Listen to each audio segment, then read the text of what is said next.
Aperçue à New York le 12 avril 2023, Katie Holmes a posé devant les studios de l'émission The Today Show.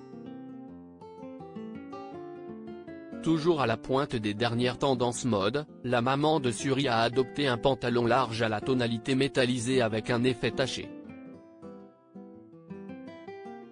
Portée avec une ceinture large, cette texture est l'une des grandes modes de cette saison qui donne du peps aux looks printaniers. Avec une telle pièce, il ne faut pas avoir peur de se montrer et d'être vue. Astucieuse, Katie Holmes a associé cette pièce très flashy à un pull large à manches bouffantes.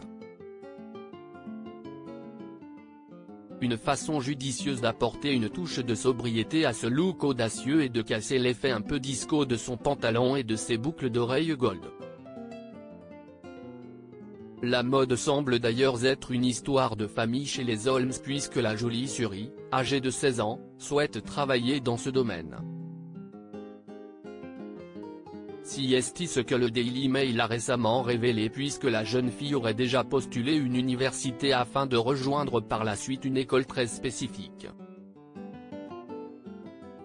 Suri a envoyé quelques candidatures et penche pour des études de mode à New York, a confié une source proche de la famille. Suri postule à des écoles un peu partout.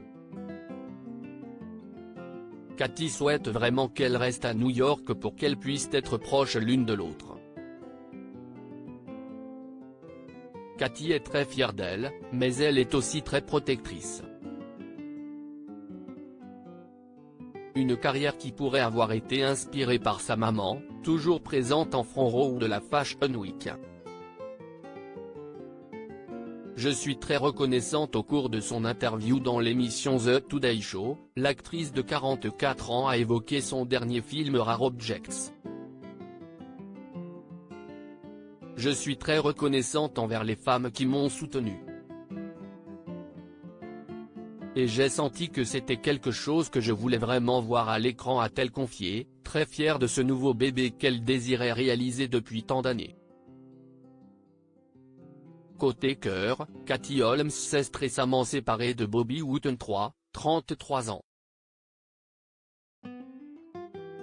Le couple a rompu après 8 mois de relation.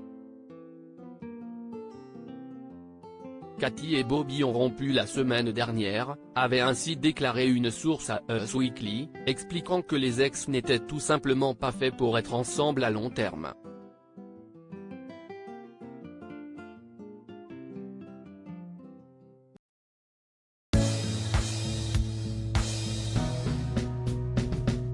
But there's all times through the rough times